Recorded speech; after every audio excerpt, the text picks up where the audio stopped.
안녕하십니까. 김정욱 세무사입니다. 지난 한 주 동안 잘 지내셨습니까? 자, 지난번 강의에 저희가 양도소득세를 조금 들어갔었습니다. 그래서 오늘은 양도소득세에 또 들어갈 건데요.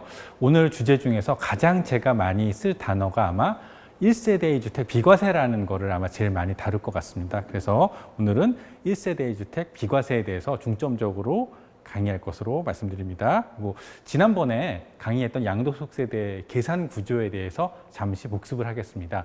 양도소득세는요, 먼저 양도가액이 나오겠죠. 그러니까 매도자하고 매수자 사이에 계약을 거쳐서 양도 금액은 고정이 될 겁니다. 거기에서 취득가액을 빼줍니다. 취득가액은 내가 취득한 금액이겠죠. 취득가액이고 그게 제일 정확한 금액일 텐데 그 취득가액이 불명확한 경우도 있겠죠. 내가 예전에 했던 계약서를 분실한 경우도 있을 거고요. 생각이 안 나는 경우도 있겠죠. 그런 경우에는 매매 사례가액을 쓰든지 아니면은 감정평가액을 썼는데 이 두 가지 경우는 별로 안 쓴다고 말씀을 드렸을 것 같아요. 그래서 만약에 취득가액이 불명확한 경우는 환산가액을 이용해서 취득가액을 구하게 되어 있습니다. 그리고 거기에서 필요경비를 빼게 되어 있는데요. 필요경비는 취득 단계에는 그 부동산을 취득하기 위해서 든 비용이 되는데요. 그중에 대표적인 것들이 취득세가 있겠습니다.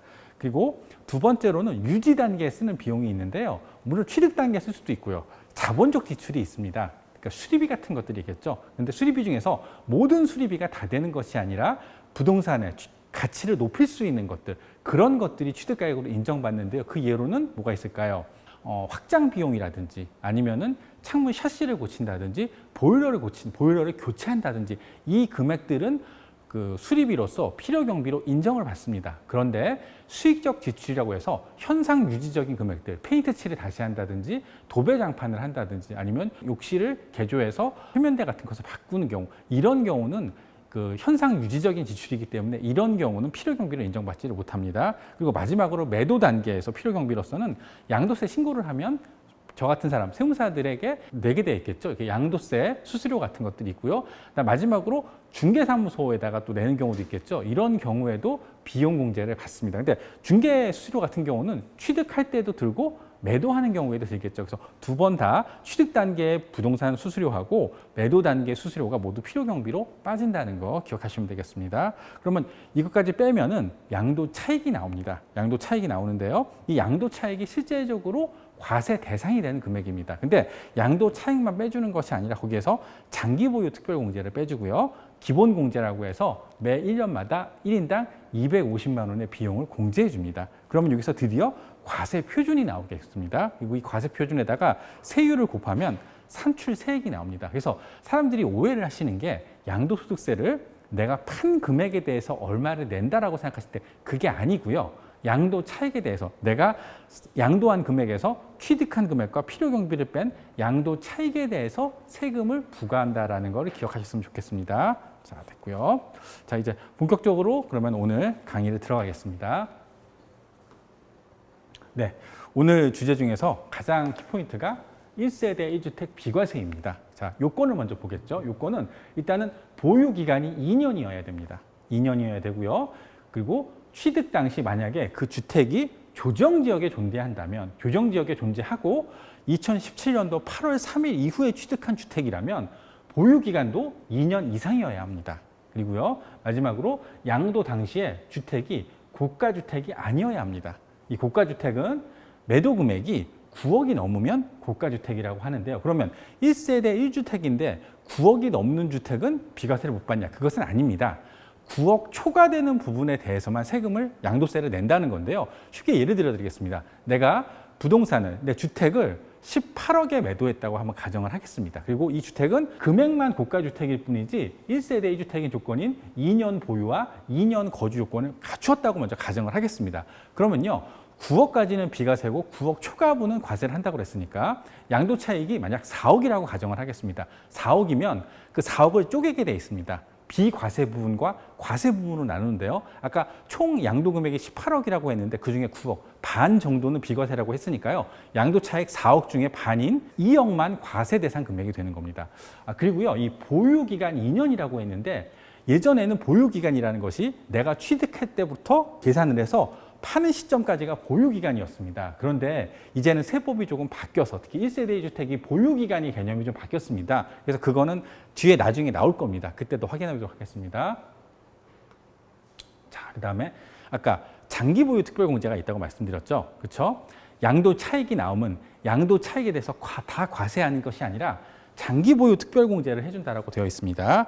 장기 보유 특별공제란 양도 차익에서 일정액을 공제해서 양도 소득 금액을 산정하는 제도입니다. 그리고 대상은 무조건 다 해주는 것이 아니라 기본 전제 조건이 3년을 보유해야 됩니다. 3년 이상 보유한 토지나 건물에 대해서 해주도록 되어 있습니다. 3년 이상이요. 그런데 모든 자산에 대해서 해주는 게 아니라 일단 3년이라는 제약을 걸었죠. 또 제약이 있습니다. 미적용하는 게 먼저 주택을 양도했을 때 등기하지 않은 주택에 대해서는 장기 보유 특별공제를 해주지 않습니다.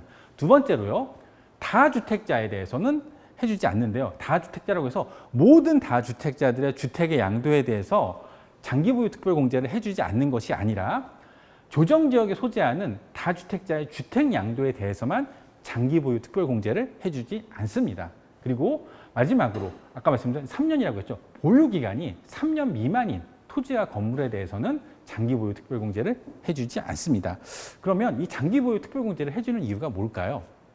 일단은 첫 번째로는 보유기간에 대한 혜택을 주는 겁니다. 그래서 건전한 부동산 투자를 유도하는 거죠. 그러니까 장기적으로 보유하는 사람에 대해서는 혜택을 준다라 그런 조건이 있겠고요. 그런 이유가 있겠고요. 두 번째 이유는요. 예를 들자면 우리가 매해 물가가 상승을 하죠. 자, 예를 들어 드리겠습니다. 내가 매년 이번에 올 한 해 소득이 뭐 한 달에 100만 원이라고 가정을 하겠습니다. 가정입니다. 그런데 내년에 소득이 내가 열심히 일을 해서 상승이 됐습니다. 한 달에 121만 원의 소득을 얻게 되었다고 가정을 하겠습니다. 자, 이런 경우 내 소득이 21만 원이 뛰었으니까 굉장히 기분 좋겠죠. 근데 내 소득만 뛴 것이 아니라 만약에 물가가 10% 뛰었다고 가정을 해보겠습니다. 그러면 실질적인 나의 소득은요. 121만 원이 아니라 물가 소득인 10%를 반영하면 110만 원입니다.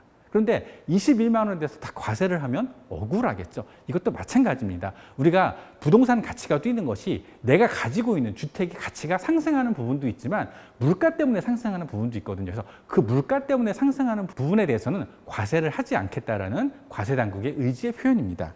그래서 장기보유 특별공제 공제율은요. 일반적인 경우 보유기간에 2%씩 해줍니다. 이 보유기간을 계산할 때는요. 연 단위로 계산을 합니다. 연 단위. 만약에 내가 보유기간이 10년 6개월이었다. 그러면 6개월은 버립니다. 그래서 10년에 대해서만 장기보유 특별공제를 해주게 되는데요. 일반적인 경우는 매년 2%만큼 해줍니다. 근데 2%를 보유기간 내내 해주는 것이 아니라 30%를 한도로, 즉 일반적인 경우는 장기보유 15년 한 경우 30%가 최대 맥시멈으로 해줄 수 있는 겁니다. 그리고요. 1세대 1주택밖에 없는 사람한테는 혜택을 더 많이 줘야겠죠. 그래서 혜택을 주는데 첫 번째로 1세대 1주택이 일반적인 경우 비과세니까 장기보유 특별공제가 별 의미가 없을 수가 있습니다. 그런데 1세대 1주택이면서 고가주택, 아까 말씀드린 대로 9억이 넘는 주택인 경우는 양도소득세를 내게 돼 있거든요. 이런 사람들에겐 장기보유 특별공제를 해주는데요. 첫 번째로 보유기간이 2년이 안 되는 경우, 이런 경우에는 위에 일반적인 경우로 그냥 보유기간에 2%만큼, 그러니까 보유 기간마다 매년마다 2%를 적용하고요. 한도 15년까지를 맥시멈으로 해줍니다. 그런데 1세대 주택 고가주택인 사람이 보유를 당연히 했고요. 거기에 거주까지 한 경우입니다. 거주를 2년 이상 거주를 했다. 그럼 그때부터 해주는 거는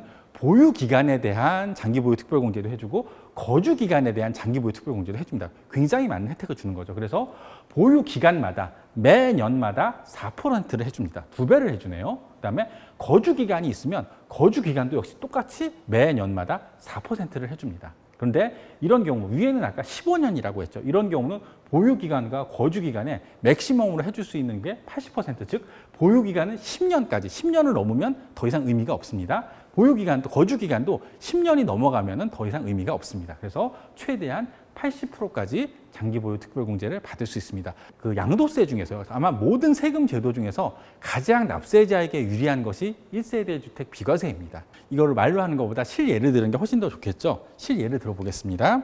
자, A씨가 양도일 현재 1세대 1주택인데 고가주택이다. 왜? 세금을 계산해야 되는 가정하에서 저희가 하고 있는 겁니다. 그리고 보유기간이 10년인데 단 이 사람은 거주한 적이 없다고 합니다. 이런 경우 장기보유 특별공제는 얼마일까요? 10년이고요. 매년 거주한 적이 없기 때문에 2%라고 했죠. 최대한 20%까지 장기 보유 특별공제를 받습니다. 그러니까 양도 차익을 계산한 다음에 양도 차익의 20%만큼은 과세하지 않겠다는 뜻입니다. 자, 두 번째고요.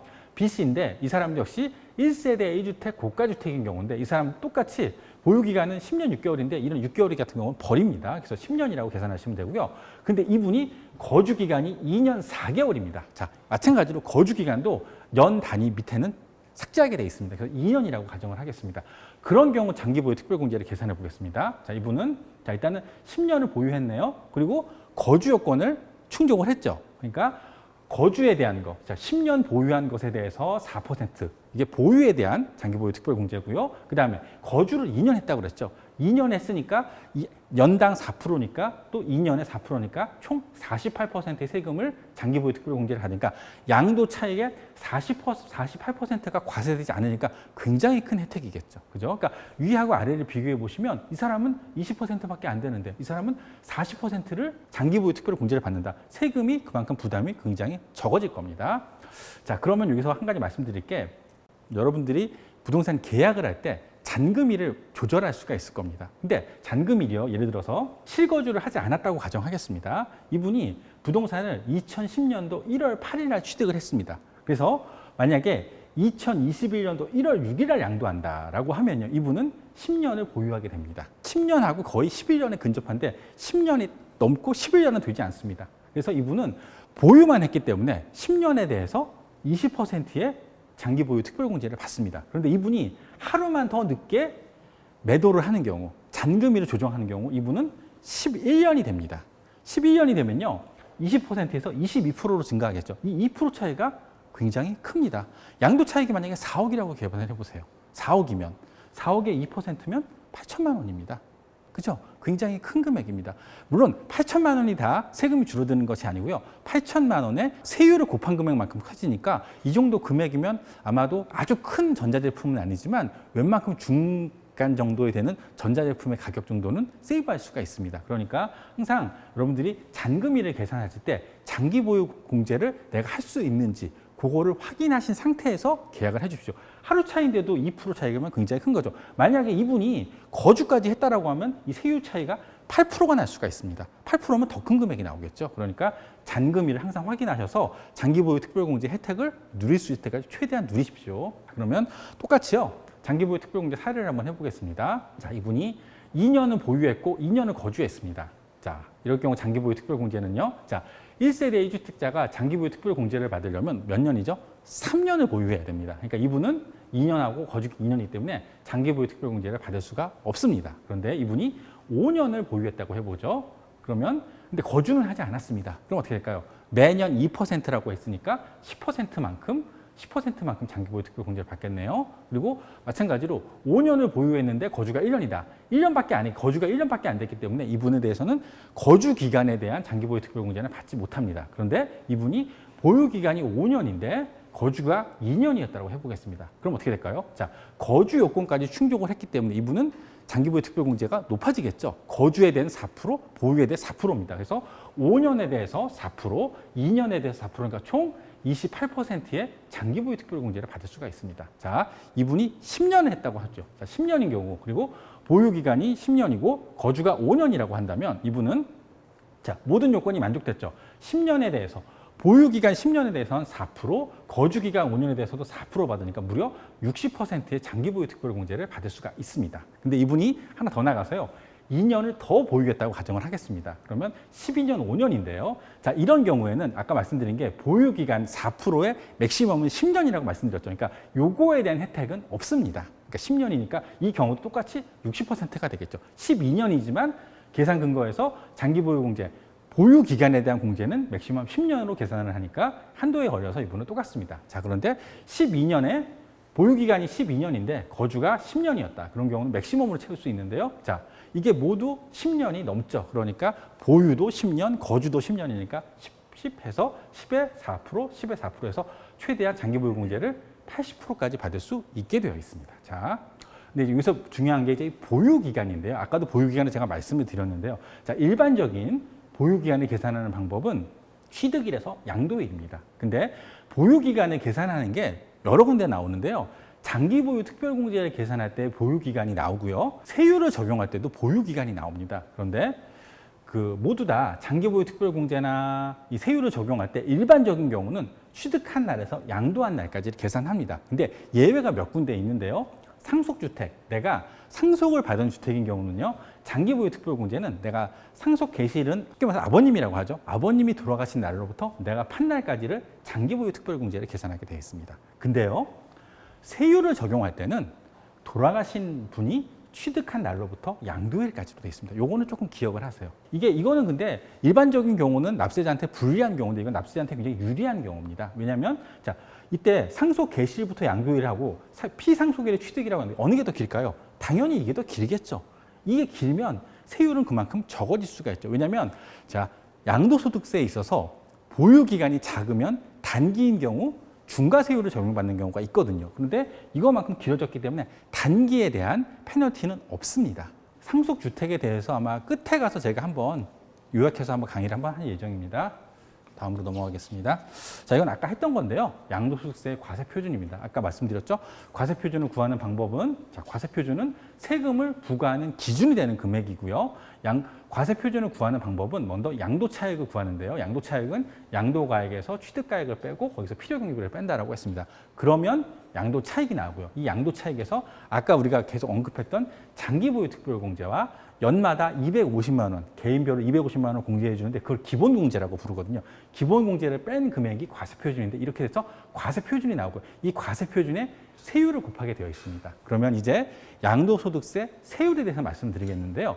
양도소득세는 계단식 누진과세를 합니다. 그래서 만약에 과세표준이 1,200만 원이 안 되는 경우, 1,200만 원 이하인 경우 세율은 6%를 적용합니다. 그런데 이게 1,200만 원이 넘어서 4,600만 원이 되는 경우는 1,200만 원까지는 6%의 세율을 적용하고요. 1,200이 초과하고 4,600이 안 되는 부분은 15%를 적용하게 됩니다. 이렇게 단계별로 계단식으로 누진 구조가 되어 있어요. 그래서 과세표준을 산출세액을 구하는 방법은 근데 이게 초과액을 계산해서 보니까 굉장히 번거롭거든요. 그래서 단편하게 계산하는 방법이 과세표준에다가 무조건 세율을 곱합니다.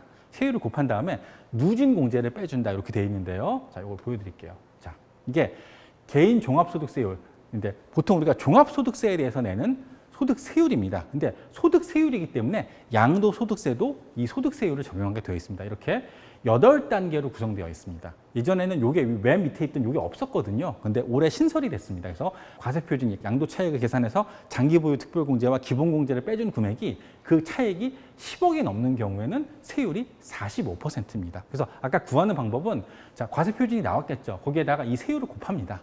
거기에서 누진공제액을 빼줍니다. 그래서 만약에 이 사람이 4,600만 원이 나왔다 하면 15%를 곱한 다음에 거기에서 108만 원을 빼주면 이게 내가 내야 되는 산출세액이 되는 겁니다. 이렇게 우리가 8단계로 구성되어 있다는 거 보여드렸고요. 잠깐 아까 말씀드린 게 이게 양도소득세율이고 이걸 우리 흔히 기본세율이라고 부릅니다. 일반적인 경우에 적용하는 세율이라는 뜻입니다. 자, 그런데 이 기본세율에다가 추가적으로 세금 부담이 더 늘어나는 경우가 있습니다. 즉 과세 당국에서 이것에 대해서는 큰 잘못은 아니지만 하지만 과세 당국의 부동산 정책에 약간 어긋난다, 반한다라고 생각했을 때 기본세율에다가 플러스 알파를 하는 경우가 있는데요. 그런 경우를 중과된다라고 합니다. 즉 기본세율에다가 어느 정도의 더 세금이 더 추가된다는 뜻인데요. 자, 네 가지가 있습니다. 몇 가지가 더 있는데요. 먼저 첫 번째, 자, 조정 지역에서 다주택자입니다. 자, 현 정부는 다주택에 대해서 굉장히 민감하겠죠. 즉 다주택자를 최대한 없애려고 하는 게 이 정부의 목표입니다. 그래서 조정 지역의 다주택자가 양도하는 경우에는 양도소득세를 중과합니다. 중과한다는 뜻은 기본세율 플러스 알파를 하겠다는데요. 자, 그래서 2021년도 6월 1일 이후에는 양도하는 경우에 이 주택자가 양도를 하게 되면 아까 구했던 기본세율의 20%를 추가합니다. 아까 6%였다라고 한다면 26%가 되는 거죠. 그다음에 근데 2주택자는 플러스 20인데요. 3주택자가 이상 되는 경우는 기본세율에다가 30%를 중과하게 되어 있습니다. 이 다주택에 대한 페널티를 주는 거고요. 두 번째로는 비사업용 토지입니다. 자, 비사업용 토지가 흔히 나오는 게 뭐냐면 나대지하고 부재지주 농지겠죠. 요새 굉장히 청문회나 이런 때 우리나라에서 항상 많이 나오는 게 그 부재지주에 대한 농지에 대한 것들이 많이 나오는데요. 자, 비사업용, 사업용으로 쓰는 토지에 대해서는 보통 기본세율을 적용하겠지만 나대지, 사업용으로 전혀 쓰지 않고 있다든지 아니면 농지를 할 수 없는, 농사를 짓지도 않음에도 불구하고 농지를 가진 사람들에게 대해서는 이 사람은 사업에 쓰이지 않는, 그러니까 쉽게 말하면 이거는 투기 목적이라는 거죠. 비사업용 토지라는 게 쉽게 말하면 투기 목적 토지 아니냐라고 간주를 하는 겁니다. 그래서 이 비사업용 토지에 대해서는 중과하는데요. 기본 세율에다가 10%만큼을 더 추가합니다. 그래서 우리가 아까 구했던 그 세율에서 10%만큼 중과가 된다는 건데요. 근데 1번과 2번의 차이가 있습니다. 물론 10%와 20%, 30%가 중과된다는 건 뭐 차이가 있겠지만요.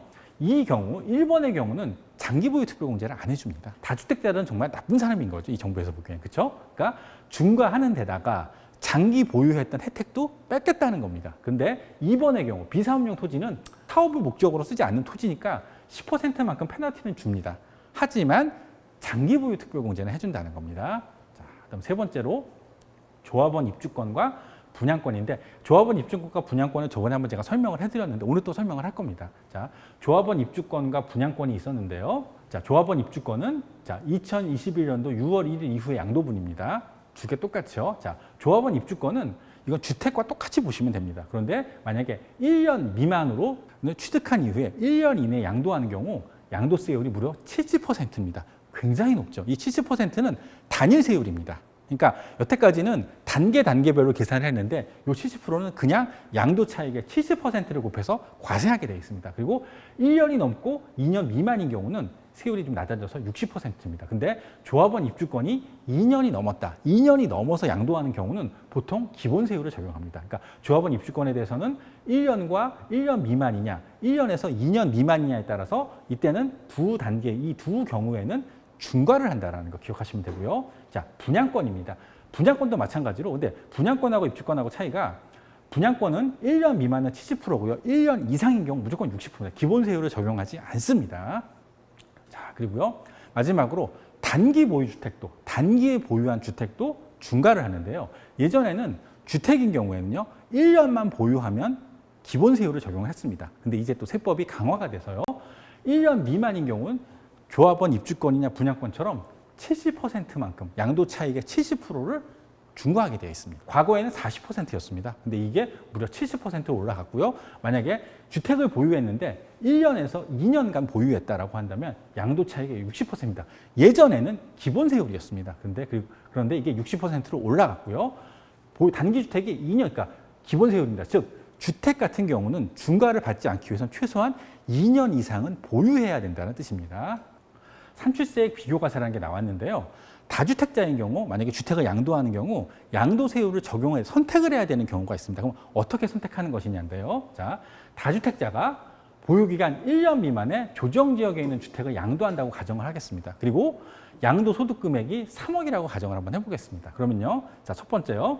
자, 이 사람이 자, 단기 보유 주택이죠. 70% 적용합니다. 그러니까 양도 금액이 3억이라고 했으니까요. 3억에서 기본세율공제, 장기보유 특별공제 안 해준다고 그랬죠. 250만 원을 뺀 다음에 거기에 70%를 곱합니다. 그러면 세율이 이렇게 나오겠죠. 산출세액이 이렇게 나옵니다. 근데 이 사람이 단기도 있지만 아까 말씀드린 대로 아까 이런 게 있었죠. 조정지역에서 2주택자가 기본세율에다 20%를 한다고 그랬죠. 그러니까 이게 이 사람이 기본세율에다가 기본세율이 3억인 경우는 38%거든요. 여기다가 20%를 추가한 58%가 적용되는 경우가 있습니다. 거기서 누진공제를 빼주는 경우가 있는데 이럴 때는 이렇게 세금이 나옵니다. 그러면 이 둘 중에 뭘 선택하느냐인데요. 자, 항상 산출세액이 나왔을 때 두 가지가 나왔을 때 선택하는 방법은 납세자가 불리한 쪽으로 선택하시면 됩니다. 그래서 이 둘 중에서 큰 금액, 높은 금액으로 선택을 하시면 됩니다. 그래서 세율을 구해서 내가 양도세를 계산해야 되는데 양도세 세율이 두 가지가 나왔을 때는요. 두 가지를 다 계산하신 다음에 그중에 세금이 많이 나오는 쪽으로 선택을 하시면 되겠습니다. 자, 그럼 아까 입주권하고 분양권이 나왔었는데요. 그것에 대해서 한번 설명해 드리겠습니다. 자, 이거는 제가 그 소득세법에 있는 그대로 조문을 그대로 따왔습니다. 그래서 이걸 한번 읽어 드리도록 할게요. 자, 소득세법상 조합원 입주권과 분양권의 정의입니다. 자, 소득세법 제88조에 있습니다. 그리고요, 이 세법 조문을 여러분들이 읽으실 기회가 있을 수도 있고 없을 수도 있는데 읽으시는 방법을 말씀드릴게요. 굉장히 길게 되어 있고 나열돼서 좀 읽기가 힘든 경우인데요. 중간에 이렇게 가로가 나온 경우가 있을 겁니다. 괄호가 나오면 일단 읽으실 때요, 괄호를 무시하세요. 쭉 읽으세요. 쭉 읽으신 다음에 전체적인 거를 조금 파악을 하신 다음에 세세한 건 가로는 나중에 읽으시면 됩니다. 한번 쭉 읽어보겠습니다. 자, 조합원 입주권이란 도시 및 주거환경정비법에 따른 관리처분 계획 인가 및 빈집 및 소규모 주택 정비에 관한 특례법에 따른 사업 시행 계획 인가로 인하여 취득한 입주자로 선정된 지위다라는 겁니다. 자, 입주권이요. 결국 입주자로 선정된 지위입니다. 그런데 그냥 되는 것이 아니라 근거법이 있습니다. 근거법이 우리가 흔히 말하는 도정법입니다. 도시 및 주거환경 정비법에 따라서 혹은 빈집 및 소규모 주택 정비법에 따라서 이 법에 근거해서 입주권을 취득한 상태만 입주권으로 인정을 해준다는 겁니다. 그렇게 인정을 받지 않으면 뭐가 되냐면요. 입주권이 조합원 입주권이 아니고요. 그냥 부동산을 취득할 수 있는 권리를 가진 겁니다. 그리고 이 법에 따라 무조건 되는 것이 아니라 이 법에서 결정적인 사건이 있어야 됩니다. 이게 도정법인 경우는요. 관리처분 계획 인가를 받아야 됩니다. 이 인가까지, 이 단계까지 거쳐야 입주권이라는 게 생성되는 거고요. 소규모 주택 정비법에서는 사업 시행 인가를 받은 경우 이 사건까지 있어야 입주권이 되는 겁니다. 그리고 무조건 또 이것만 조건이 되는 것이 아니고요. 이 도정법에서는 도정법에 따른 정비 사업이 굉장히 많습니다. 그중에서 재건축, 재개발 이 두 가지만 입주권으로 인정을 받고요. 이 소규모 주택 정비법에서는 소규모 재건축 사업이라는 게 있거든요. 요거를 받는 경우에만 조합원 입주권으로 인정을 받습니다. 조합원 입주권이 되는 경우가 세 가지입니다. 그리고 그다음에 여기서 또 하나 함께 가로가 나왔는데요. 가로는 나중에 있습니다. 그 조합원으로부터 취득한 것. 자, 내가 원래 조합원인 경우가 있겠죠. 원래 조합원이어서 입주권이 되는 경우도 있는데 조합원으로부터 구입을 하는 경우, 승계 취득을 하는 경우도 그런 경우에도 입주권을 인정해 준다는 겁니다. 자, 그러면 요거는 잠깐 뒤에 걸 좀 먼저 볼게요. 자, 정비 사업을 구분해 보겠습니다. 이제 하다 저희가 정비 사업까지 얘기가 나왔네요. 이게 세법을 하다 보면 현실 속에 가장 있는 이런 주변 얘기를 하지 않으면 세법이 얘기가 안 되더라고요. 그래서 이제는 저희가 정비 사업까지 얘기가 좀 나왔습니다. 그리고요, 재개발, 재건축도 제가 한번 할 겁니다. 그래서 계속 그것도 준비하고 있으니까요. 뭐 나중에 시간 되실 때 재개발, 재건축에 관한 것도 한번 들어보시면 도움이 되실 겁니다. 자, 정비 사업이죠. 정비 사업이 뭘까요? 기존에 낙후됐던 지역, 개발이 안 된 지역, 열악한 주거 환경이 있는 곳을 업그레이드 시키는 것들이 아마 정비 사업일 겁니다.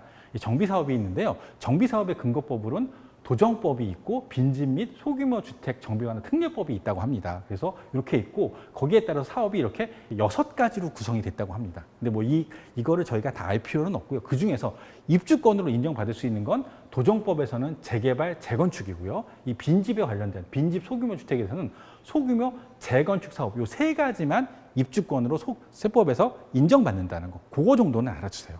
무조건 내가 조합원이니까 다 일단 입주권이라고 생각하시는데 아닙니다. 이렇게 재개발, 재건축, 소규모 재건축 사업인 경우에만 입주권으로 인정을 받습니다. 그리고요, 이 가로주택 정비 사업이 있는데요. 올해까지는 입주권이 아닙니다. 근데 내년부터는 입주권으로 인정을 받습니다. 그래서 여기 나온 거는요, 2019년에 나왔던 그 사례인데요.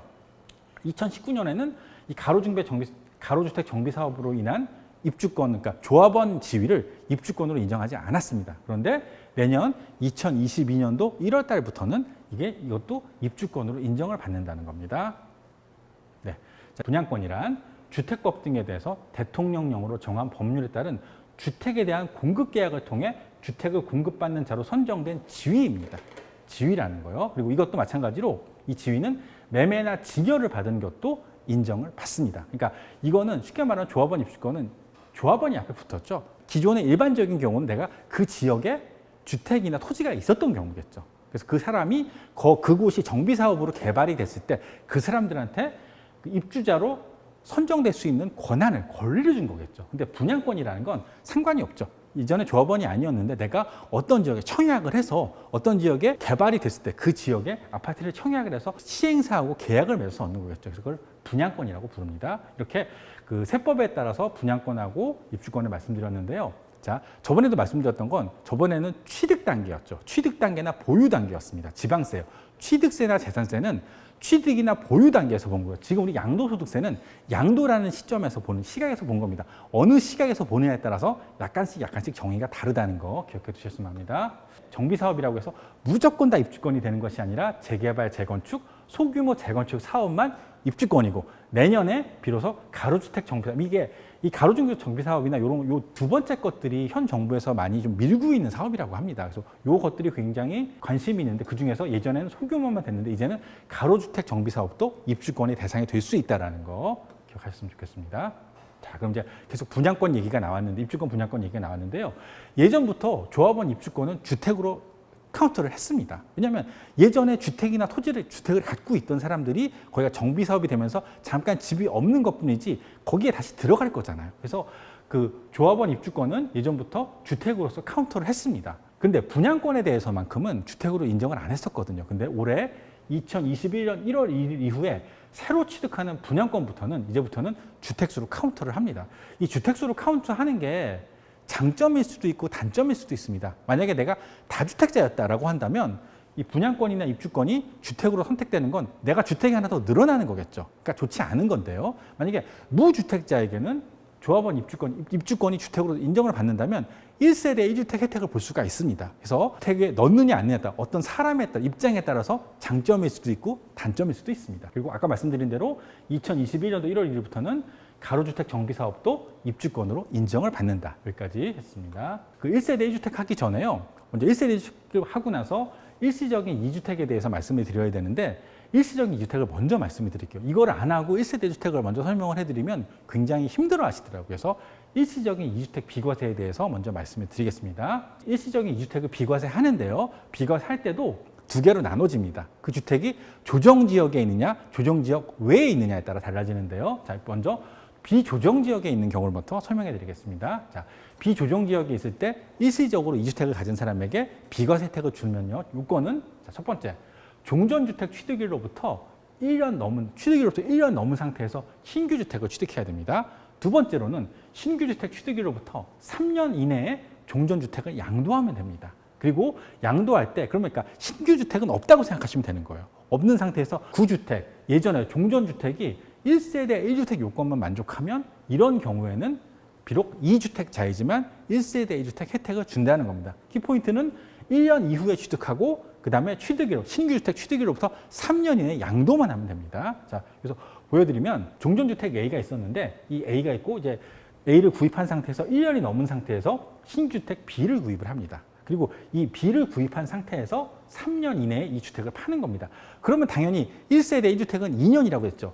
여기서 여기까지는 당연히 어떻게 할까요? 2년이 넘겠죠. 그러니까 1세대 2주택 요건을 충분히 충족하니까 이 사람은 요 주택, 이 A주택에 대해서는 비과세를 받게 되어 있습니다. 자, 근데 이제 이게 비조정 지역이었는데 이게 조정 지역으로 이제 더 범위를 넓혀보겠습니다. 자, 일시적 2주택이면서 조정 지역의 비과세인 경우입니다. 자, 요건은 거의 비슷합니다. 첫 번째, 종전주택 취득일로부터 1년 이후에 신규주택을 산 거. 이거는 똑같습니다. 그런데 달라지는 게 신규주택을 구입한 다음에 이 기존 주택을 파는 기간이 아까는 3년이었죠. 이제는 일정 기간이라고 해서 기간이 좀 달라졌습니다. 일정 기간이라는 걸 기억하시면 되겠습니다. 그리고 마찬가지로 이 종전주택, 기존의 주택, 신규주택이 없다는 가정하에서 종전주택이 1세대 1주택 비과세 혜택을 보면 되겠습니다.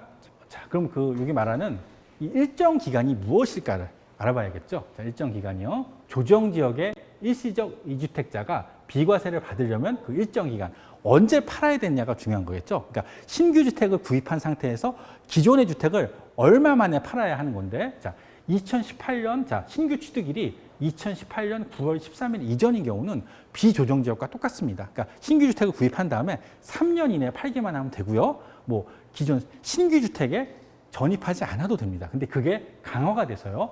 2019년 12월 16일까지는 자, 이 3년에서 2년으로 줄어듭니다. 그러니까 2019년 12월 26일까지 요 사이에 취득을 했으면 신규주택을 취득을 했으면 반드시 신규주택을 취득한 날로부터 2년 이내에 팔아야 기존 주택의 양도소득이 비과세가 됩니다. 근데 이게 더 강화됐습니다. 그래서 2019년 12월 17일 이후에는 그 일정 기간이 1년으로 줄어들었습니다. 그러니까 되게 빨리 팔아야 되는 거죠. 1년이라는 게 긴 것 같지만 1년 시간이 양도할 때는 굉장히 짧은 시간입니다. 그래서 1년 이내에 팔아야 되고요. 이것만 있는 것이 아니라 전입조건이 추가됐습니다. 그래서 전입조건이요.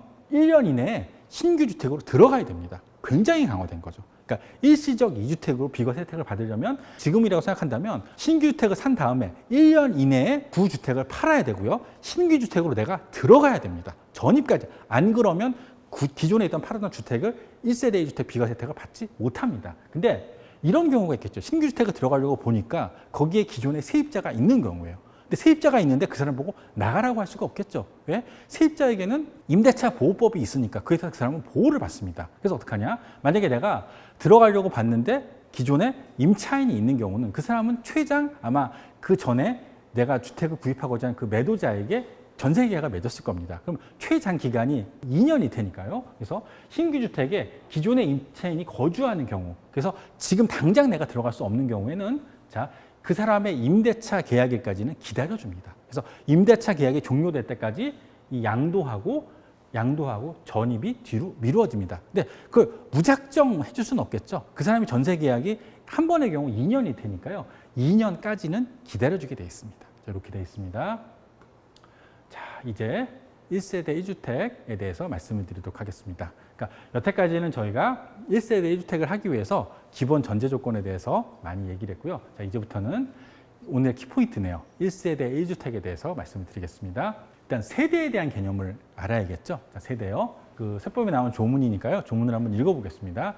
1세대란 거주자 및 그 배우자가 그들과 동일한 주소 또는 거소에서 생계를 같이 하는 가족과 함께하는 구성 세대를 의미한다라고 되어 있습니다. 그러니까 이거를 하나하나씩 좀 나눠보겠습니다. 그래서 1세대 주택이니까 양도소득세는요, 세대 단위로 계산을 합니다. 개인 소득임에도 불구하고 세대 단위로 계산을 합니다. 즉 주택수를 세대 단위로 그 카운터를 한다는 뜻이겠죠. 그래서 같은 세대인 경우에는 양도소득세를 계산할 때 가족의 소유 주택을 모두 카운트한다는 겁니다. 자, 그리고 그럼 이 세대의 기본 단위는요, 본인하고 배우자입니다. 일단 기본이 본인과 배우자가 있어야 한 세대라고 한다고 합니다. 근데 이건 그러면 배우자가 없는 사람은 어떨까? 영원히 세대를 이룰 수 없을까요? 그거는 안 될까? 기본적으로 세대는 본인과 배우자지만 배우자가 없는 경우에도 세대를 인정해 주는 경우가 있습니다. 그게요. 자, 거주자 연령이 30세가 이상 되면 배우자가 없어도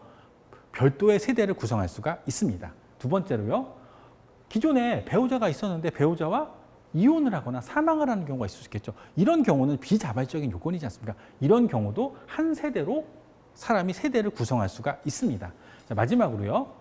거주자가 소득이 있고 소득이 중위소득 100분의 40 정도의 수준이 있고 이 사람이 실질적으로 주택을 가지고 있으면서 주택이 꼭 자가가 아니어도 됩니다.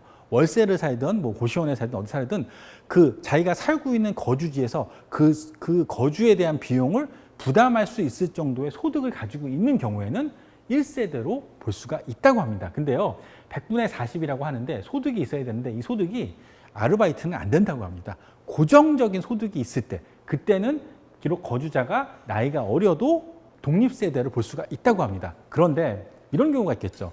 미성년자인데도 이 소득 기준을 넘는 경우가 있겠죠. 뭐 아이돌을 한다든지 아역배우라든지 이런 경우도 있겠죠. 아니면 뭐 스포츠 선수라든지 이런 경우가 있죠. 이런 경우에는 아무리 소득 기준이 높아도 미성년자는 별도의 세대를 꾸릴 수가 없습니다. 기억하세요. 자, 그리고 이 세대를 판정하는 시기는 양도일 시점입니다. 양도일의 취득 시점이 아니라 양도일 시점에 이 세대를 보는 겁니다. 꼭 기억하시고요. 여기에 생계를 같이 한다라는 의미가 들어갑니다. 자, 생계를 같이 한다. 생계를 같이 한다라는 건 숙식을 같이 하는 겁니다. 숙식을 같이 하고요. 경제 활동까지 같이 하는 겁니다. 이게 굉장히 좀 추상적인데요. 그래서 한번 예를 들어 드릴게요. 형제와 자매가 있었는데, 자, 자매가 있다고 해요. 이게 자매였거든요, 이 애가. 자매가 있는데 그 사람이 주소지가 똑같았습니다. 아파트에 같이 살았는데요. 이 사람들이 방 두 개로 해서 따로따로 완전 세대는 같은 주소지만 독립적인 생활을 했다고 합니다. 그리고 생활비를 뭐 관리비 같은 게 들겠죠. 근데 정말 그거를 칼같이 반씩 부담이 됩니다. 이런 경우에는 직업이 별도의 직업이 있었고요. 이런 경우에는 이 두 사람이 같은 주소지에 살지만 별도의 제도로 인정을 받았다고 합니다. 자, 이런 경우도 있습니다. 양도, 그러니까 부모네요. 부모가 있었고 국외 거주 자녀가 있었습니다. 근데 이 부모하고 이 거주자가 각각 다 집을 보유하고 있는 상태였어요. 근데 이 거주자가 이제 자녀가 국외로 나가다 보니까 30대 이상의 근로자였습니다. 해외 근무 때문에 나가게 됐으니까 우편물을 받거나 이런 이유 때문에 이 자녀가 자기 주소지를 부모와 주소지에 전입신고를 해버린 경우죠. 이런 경우에도 별도의 세대로 구분을 합니다. 이건 어쩔 수 없이 한 거니까요. 또 마지막으로 자녀가 있는데 그 자녀가 기숙사에 거주하는 경우예요. 그러니까 주민등록만 역시 또 부모와 동일세대로 했는데 마찬가지로 이게 부모도 집이 있고 자녀도 집이 있던 경우예요. 그런데 아마 부모님께서 집을 팔았는데 이 사람은 당연히 내 자식은 기숙사에 있으니까 나는 1세대 1주택이라고 생각했는데 납세 당국에서는 세대를 보니까 거기에 자녀분도 있고 부모도 있는데 이 두 사람이 각각 집이 있으니까 당신들은 이 다주택자다라고 해서 세금을 부과한 경우예요. 그래서 이런 경우에 이 사람들이 우리는 별도의 세대입니다라는 거를 주장을 하는데요. 주장을 했는데 이 사람이 주장을 했던 이유가 뭐냐면 기숙사에 거주를 하고 있고요. 근로소득이 존재했고 여기서 추가적으로 이 사람이 이 기숙사에 있는 자녀가 치과 치료를 받았는데 치과 치료를 기숙사 회사 근처에서 계속 주기적으로 받은 거예요. 그 서류를 떼어서 우리는 별도 세대입니다라고 주장을 했더니 그게 받아들여진 케이스입니다. 같은 주소지에 살더라도 별도의 세대로 인정받는 경우가 있습니다. 그러려면 같은 집에 부모 형제가 별도의 세대로 인정을 받기 위해서는 첫 번째 경제적으로 서로 독립된 상태가 되어야 됩니다. 즉 자녀와 부모가 서로 각각 소득이 좀 있어야 된다는 뜻이겠죠. 그리고 제일 중요한 건 입증 책임은 납세자한테 있다고 그랬고요. 제일 중요한 건 이 생활비나 관리비들을 각각 독립적으로 지출을 해야 됩니다. 이게 말이 쉬운 건 아닌데요. 그러니까 따로따로 내야 된다는 얘기입니다. 이거를 지켜야만 우리가 별도 세대로 이게 별도 세대로 인정을 안 받으면 양도소득세를 안 내야 될 걸 내는 경우가 있거든요. 그러니까 이거 입증 책임은 본인한테 있습니다. 그러니까 양도하기 직전에 우리 집 주소에 주택수가 어떻게 내가 세대에 몇 명이 들어가 있고 그리고 그 사람들이 각각 주택이 몇 개 있는지를 항상 확인하시고 양도를 하십시오. 그게 중요한 겁니다. 나중에 일 난 다음에 이거를 입증하는 건 어렵습니다. 그러니까 파시기 전에 아까 말씀드린 대로 보유 기간도 확인해 보시고 내가 팔았을 때 우리 세대에 몇 명이 있고 우리 세대 안에 주택이 몇 개 있는지는 꼭 확인해 보셔야 됩니다. 아까 보유 기간 했는데요. 그 보유 기간에 대한 설명을 드리겠습니다. 자, 예전에는요. 보유 기간이 취득할 때부터 팔았을 때였습니다. 근데 그게 바뀌었습니다. 잘 보세요. 두 가지 케이스로 나눌 수 있습니다. 자, 올해 2021년도 1월 1일 기준입니다. 1월 1일 기준으로 주택이 하나밖에 없는 집하고 하나 이상인 다주택자들하고는 다릅니다. 그래서 먼저 자, 2021년도 1월 1일 현재 한 주택만 보유하고 있는 경우. 자, 이거 가로는 나중에 읽겠습니다. 이런 경우에는요. 이 사람의 보유 기간은 애당초 주택이 있었을 때부터 팔았을 때까지 기간입니다. 그렇죠? 당초 취득일로부터 보유 기간을 계산한다라고 되어 있습니다. 그런데 2021년도 1월 1일 현재 주택이 2주택 이상인 경우 이런 경우에 보유 기간을 계산하는 방법은요. 최종 1주택을 보유한 때부터 보유 기간을 계산을 합니다. 굉장히 불리한 제도죠. 예전에는 내가 나중에 기존에 있는 주택, 마지막 1세대 1주택이 된다는 건 내가 주택 중에 마지막 주택일 겁니다. 마지막 주택을 가진 순간 팔았을 때 주택이 1주택이기만 하면 됐습니다. 근데 이제는요. 2021년도 1월 1일 현재 주택수가 몇 개인지에 따라서 달라집니다. 자, 예를 들어 드릴게요. 자, 첫 번째 경우. 자, 이 사람이 A, B, C 주택이 3개가 있었습니다. 3개가 있었는데 자, 먼저 A주택은 양도를 했습니다. 그리고 B주택도 양도를 했는데요. B주택은 언제 양도했냐? 2021년도 1월 1일 이전에 양도했습니다. 그러면 2021년도 1월 1일 기준으로 보면 이 사람은 C주택밖에 없는 경우죠. 그렇죠? 그럼 이 사람은 C주택을 2021년도 1월 1일 이후에 팔기만 하면 언제 상관없이 이 사람은 당초 취득일로부터 이게 아마 2년이 넘었다고 가정을 하겠습니다. 그러면 이 사람은 바로 비과세 혜택을 볼 수가 있습니다. 그런데요. 2021년도 1월 1일 현재 주택이 2개 있는 사람입니다. 그런 사람의 경우는 최종 주택의 1주택을 보유한 때부터 다시 계산을 합니다. 자, 예를 들어 드릴게요. 자, 이 사람이 A, B, C 주택이 있는 건 똑같습니다. 그리고 이 주택이 모두 다 나중에 팔았을 때 보유 기간 2년은 넘었다고 가정을 하겠습니다. 자, 그러면요. 자, A주택, 3주택 상황에서 A주택을 팔았습니다. 2주택 상황이네요, 이제. 근데 B주택도 팔았는데 이 B주택을 2021년도 1월 이후에 판 겁니다. 그러니까 2021년도 1월 1일 기준으로 보면 이 사람은 최소 2주택자인 거죠. 그런 경우 이 사람이 만약에 이 B주택을 2021년도 이후에 팔았다고 가정을 하겠습니다. 그럼 팔았으면 이 C주택을 바로 이 B주택을 판 상태에서 바로 팔면 이 사람은 어떨까요? 보유기간 2년이 축적되지 않겠죠. 그러니까 이 사람은 1세대 주택 혜택을 받을 수가 없습니다. 그러니까 어떻게 한다? B주택을 판 상태에서 다시 카운터를 합니다. B주택을 판 상태에서부터 2년이 지나야 C주택에 대해서 1세대 주택 비과세를 받을 수가 있습니다. 아셨죠? 그러니까 2021년도 1월 1일 상태에 주택이 2개가 있으면 내가 1세대 주택 혜택을 보려면 보유기간 계산할 때 최종적으로 1주택을 가진 날부터 다시 카운터를 합니다. 기억하세요. 이거 굉장히 중요합니다. 이거를 모르시고 그냥 나 1주택이니까 비과세 받을 수 있다고 했다가 낭패 보시는 경우가 많습니다. 그러니까 2021년 1월 1일 현재 주택이 2개 있는 분들은 내가 최종적으로 주택을 보유한 때부터 2년이 지나야 1세대 주택 비과세 혜택을 받을 수 있습니다. 자, 역시 이 보유기간은 예로 드리는 게 제일 편하겠죠? 자, 2014년 4월에 A주택을 이 사람이 구입을 했습니다. 그리고 2018년도에 일산에 B주택을 구입을 했습니다. 2020년도 10월에 B주택을 양도했습니다. A주택을 먼저 양도했으면 아까 말한 일시적인 2주택으로서 비과세 혜택을 받는데 B주택, 신규주택을 먼저 팔았기 때문에 요거에 대해서 아마 세금을 냈을 겁니다. 자, 그 상태에서 자, 2021년 1월 1일이 지났고요. 2021년 12월에 있을 때 이 사람이 양도를 했습니다. 자, 그런 경우에는요. 2021년도 1월 1일 기준으로 봤을 때 이 사람은 1주택자죠. 그러니까 이 사람의 보유기간은 이때부터 이때까지입니다. 그렇죠? 그러니까 이 사람 보유기간은 2014년부터 해당되니까 이 당연히 보유기간 2년이 넘겠죠. 그러니까 어떻게 됩니까? 이 사람은 요거에 대해서 1세대 주택 비과세 혜택을 볼 수가 있습니다. 자, 다음 케이스입니다. 자, 똑같은 경우입니다. 이 사람이 요 B주택을 2021년도 1월 1일 이후에 판 겁니다. 그러니까 요 기점에서 보면 이 사람은 다주택자겠죠. 자, 이 사람이 2월에 팔았습니다.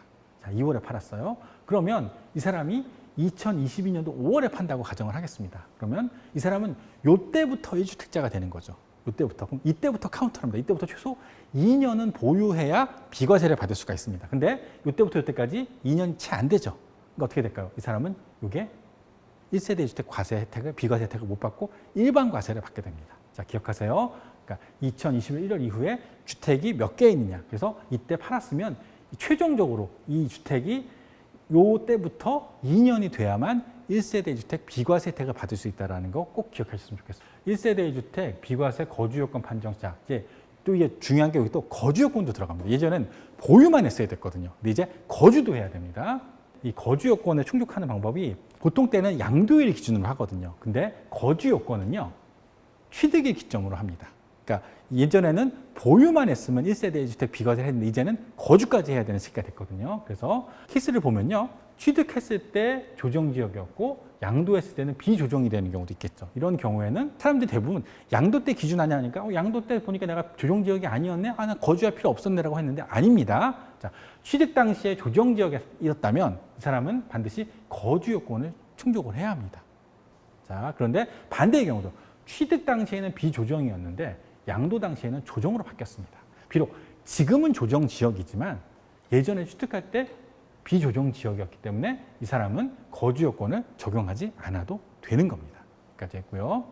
근데 혹시 이런 경우가 있을 수 있습니다. 조정 지역 지정일 이전에 매매 계약을 했습니다. 근데 계약을 한 다음에 잔금일이 됐을 때는 조정 지역이 된 거죠. 그러니까 잔금이라고, 그러니까 계약이라고 잔금일 사이에 내 살려고 있는 주택의 소재지가 조정지역이 되는 경우가 있을 수 있습니다. 이런 경우 좀 이 사람은 억울할 수가 있겠죠. 그래서 이 사람들한테 어떤 구제책을 줬냐면 계약금이 실제로 지급된 게 확인이 되는 경우 이 사람은 비조정지역에 취득한 거로 인정을 받습니다. 단 조건이요. 이 사람이 계약금을 지급할 당시에 무주택자인 경우에만 요 요건이 해당이 되는 겁니다. 그러니까 사람들이 요거는 확인하는데 요거를 확인 안 하는 경우가 있거든요. 그러니까 무주택자인 경우에만 거주 요건을 적용하지 않는다라는 거 요거 좀 기억하셨으면 좋겠습니다. 뭐 가능하면 모든 사람들이 제가 아까 말씀드린 대로 양도세 중에서 가장 파워풀, 납세자에게 가장 유리한 것은 뭐라고 말씀드렸죠? 1세대 1주택이라고 했습니다. 그 다음이 장기보유 특별공제입니다. 자, 그런데 한 예를 들어 드릴게요. 이 사람이 1세대 1주택 비과세를 받기 위해서 위장 이혼을 한 경우입니다. 이게 실제로 있던 겁니다. 거주자 A 부부가 있었는데요. 이 분들이 강남에 각각 아파트를 보유하고 있었다고 합니다. 각각 아파트 모두 15년 이상 보유한 오래된 아파트였습니다. 당연히 양도 차익이 세겠죠. 높겠죠. 그래서 만약에 당장 이거를 팔았을 경우 각각 모두 양도 차익이 10억 이상 나오는 고가의 아파트였다고 합니다. 그래서 이분들이 고민을 했겠죠. 내가 둘 중에 하나를 팔아야 되는데 이분들이 세대니까 세대별로 계산, 세대별 이 사람들은 이 세대는 2세대 2주택을 가진 다주택자입니다. 그리고 양도 차익이 10억이니까 어마무시한 세금을 낼 수 있을 수밖에 없겠죠. 이 사람들이 머리를 굴린 거예요. 어떻게 하면 우리가 이 세금을 안 낼 수 있을까? 아마 이게 양도 차익 이게 지금 2018년인가 2017년도 사례거든요. 이 10억이라고 해도 아마 양도세가 한 4억에서 5억 정도 아마 내게 됐다고 제가 들었습니다. 그래서 이 사람들이 뭘 했냐? 절세 목적으로 최종적으로 결정한 게 되게 좀 웃깁니다. 이혼을 했습니다. 이혼을 하니까 이 사람들은 1세대 1주택이 해당이 명목적으로는 되죠. 남편도 한 주택이고 별도 세대고요. 부인도 한 주택 별도 세대고요. 아까 말씀대로 세대는 기본적으로 배우자하고 본인하고 배우자가 있어야 되는데 이혼한 경우는 별도 세대가 될 수가 있거든요. 그래서 이혼을 한 다음에 주택 하나를 팔아버렸습니다. 그때는 2018년, 17년이니까 거주 여건이나 이런 게 없었거든요. 팔아서 실질적으로 세금을 아마 1,000만 원, 1억이 안 되게 냈다고 들었습니다. 자, 이렇게 됐습니다. 그랬는데 주세당국에서 가만히 있었을까요? 확인을 해봤겠죠. 자, 근데 웃긴 게 이 사람들이 이혼 후에 부부가 그냥 같은 집에 살았답니다. 그리고요, 남편의 급여로 생활을 했고요. 그리고 세금의 양도 신고를 한 다음에 다시 혼인신고해서 부부관계가 된 겁니다. 그러니까 어떻게 했을까요? 국세청이 가만히 있었을까요? 당연히 양도소득세를 부과를 했겠죠. 양도소득세를 부과를 했고 이 부부는 우리는 1세대 1주택 요건에 충족했던 사람들입니다라고 해서 조세 불복에 들어갔습니다. 그래서 이 사건이 2017년 대법원까지 올라갔습니다. 전 이거 보고 되게 좀 웃겼던 게요. 실제로 공무원들이 이 사람 집에 갔다고 합니다. 우편물도 확인했고요. 주변 탐문도 했답니다. 이 사람들이 진짜로 이혼한 게 맞습니까? 그래서 봤더니 실제로 이혼한 게 아닌 거예요. 이 사람들이 확인을 했으니까 같은 집에 사는 거하고 남편 급여 생활을 하는 건지 다 알았겠죠. 그래서 정말 열심히 일한 거겠죠. 그래서 이 사람들은 소송을 한 거죠. 국세청도 소송을 하고 판결이 나왔는데요. 판결이 나왔을 때 판결의 내용도 되게 웃긴데요. 자, 아파트를 양도할 당시 양도소의 회피 목적으로 이혼을 한 건 맞다라고 했습니다. 그러니까 이 사람들의 이혼의 가장 큰 원인은 양도세를 회피할 목적이었다. 그거는 인정하겠다는 거예요. 하지만 이혼 후 사실상의 혼인관계를 유지했다는 것만으로 이혼을 무효라고 할 수 없다. 그러니까 이 이혼을 무효라고 주장한 게 누굴까요? 국세청이겠죠. 국세청에서는 이건 이혼이 아니야. 무늬만 이혼일 뿐이지 이혼이 아닙니다라고 주장을 한 거고요. 이 사람들은, 이 부부는 우리는 실제로 이혼했다는 거예요. 근데 이거는 이혼이나 이거는 사실 부부만이 알 수 있는, 부부만의 속마음을 우리가 알 수는 없지 않습니까? 그렇죠? 그리고 국가가 그것에 대해서 관여할 수도 없는 거니까요. 그래서 할 수 없이 이것을 사람들에 대해서 물론 양도세를 회피할 목적으로 했다라는 건 인정, 그거는 수정할 수 있지만 그게 결정적인 요인은 아닐 수 있다. 그 당시에 두 사람이 마음적으로 멀어질 수도 있는 거지 않습니까? 그거에 대해서는 어쩔 수 없다고 해서 이 부부의 손을 들어줬습니다. 결국 국세청이 진 거죠. 그래서 양도세는 비과세를 받았습니다. 자, 그러니까 이걸 알았으니까 모든 사람들이 어땠을까요? 이용하려고 했겠죠. 자, 그러면 국세청이 가만히 있었을까요? 국세청도 새로운 준비를 했겠죠. 그래서 실질적으로 우리가 부동산 세제가 이렇게 강화됐을 때 우리나라에서 부동산이 제일 활발하게 거래되는 곳이 강남 3구일 겁니다. 근데 정말 웃긴 게요. 부동산 세제가 강화되면 강남 3구의 이혼율이 높아집니다. 근데 이혼율이 젊은 세대의 부부가 이혼하는 게 높아지는 것들이 아니라 중년 이상의 특히 황혼 이혼이 굉장히 늘어납니다. 물론 그게 진짜 이혼의 요건이 될 수, 이혼하는 게 둘이 갈라서는 경우도 있지만 세금을 회피하기 위해서 이혼하는 경우가 굉장히 급증을 한다고 합니다. 좀 우습네요. 씁쓸한 얘기겠죠. 양도세를 회피하기 위해서 부부가 이혼까지 해야 된다?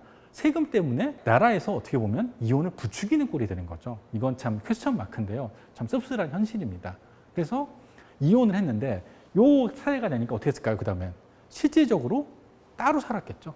그냥 같이 살면은, 그러니까. 그래서 이것 때문에 국세청에서 뭐가 발생됐냐. 2018년도 10월 31일 날 갑자기 국세청에서 세법을 급하게 고칩니다. 어떻게 고쳤냐. 소득세법 88조 규정을 개정해서요. 배우자의 범위를 확장을 시켰습니다. 자, 배우자의 범위를 법률상 배우자뿐만 아니라 법률상 이혼을 했지만 실질적으로 생계를 같이 해서 사실혼 관계에 있는 사람은 배우자로 본다라고 했습니다.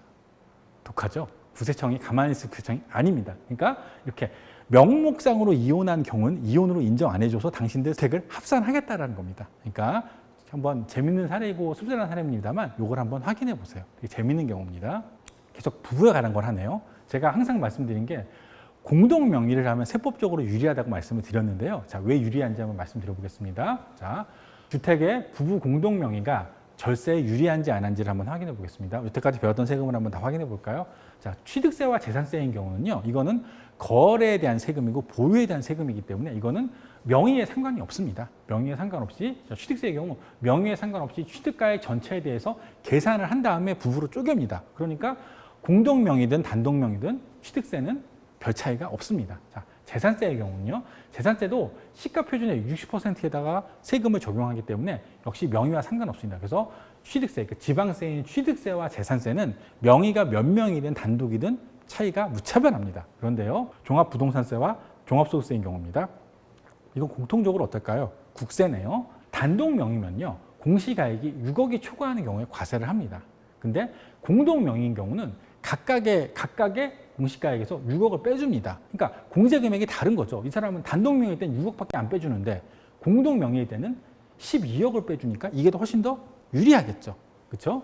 근데 하나 여기서 추가될 게 저번에 말했지만 1세대 1주택인 경우에 단독인 경우 11억까지 공제하는 경우가 있고, 그래서 만약에 1세대 1주택인데 공동 명의인 경우는 단독으로 할 수도 있고 각각으로 할 수도 있는 선택을 하셔가지고 유리한 쪽으로 가시면 됩니다. 그 다음에 종합소득세인 경우입니다. 자, 우리가 주택의 다주택자이신 분들은 아마 주택 임대사업자를 많이 내셨을 겁니다. 근데 그런 경우에 주택 임대사업자인 경우 1년에 4천만 원이 넘으면 이 소득이 한 사람에게 종합소득으로 합산이 됩니다. 기존 소득에 임대소득이 합산이 되는 거죠. 합산이 된다라고 하면 세금 부담이 넘어가는 거죠. 왜냐하면 누진 과세이기 때문에요. 과세 표준이 올라가면 올라갈수록 세율이 높아지니까 불리하겠죠. 근데 이게 공동 명의였다면요, 이 4천만 원이 2천만 원, 2천만 원으로 나눠지겠죠. 그러면 공동 명의 2천만 원 이하인 경우는요, 2천만 원 이하에는 다른 소득 합산하지 않아도 이게 선택입니다. 내가 종합소득에 합산할 수도 있고 합산하지 않을 수도 있습니다. 근데 이런 경우 분리하면 더 세금이 낮아지겠죠. 누진 과세이기 때문에 두루 쪼개면 세금이 줄어들 겁니다. 자, 마지막으로 양도소득세입니다. 양도 차익에 대해서 세금을 부과하기 때문에요. 만약에 공동 명의인 경우는 양도 차익이 뒤로 나눠지겠죠. 그럼 당연히 누진 과세에서 이게 훨씬 더 유리할 겁니다. 그러므로 가능하시다면 그 지방세 단계에서는 공동 명의가 유리한 점이 전혀 없지만 이렇게 종합부동산세나 종합소득세인 경우, 양도세인 경우는 공동 명의가 훨씬 더 유리하다라는 걸 기억하시면 나중에 절세 요건으로 굉장히 좋을 겁니다. 자, 오늘 강의는 이것으로 마칠 거고요. 다음에는 우리가 그 다주택자에서 중과하는 것들이 있습니다. 중과 굉장히 복잡한데요. 그러니까 아마 내가 가진 주택을 어떻게 카운트하는지 그것에 대해서 얘기할 거고, 나머지 양도소득세 나머지 부분에 대해서 설명할 예정이고요. 그 다음 시간에는요, 여태까지 정부가 부동산 대책이 굉장히 많았었죠. 그 많은 부동산 대책을 한번 쭉 제가 나열해서 어떻게 변했는지 그 히스토리에 대해서 말씀을 드리도록 하겠습니다. 네, 오늘 강의 이상으로 마치겠습니다. 감사합니다. 공부하십시오.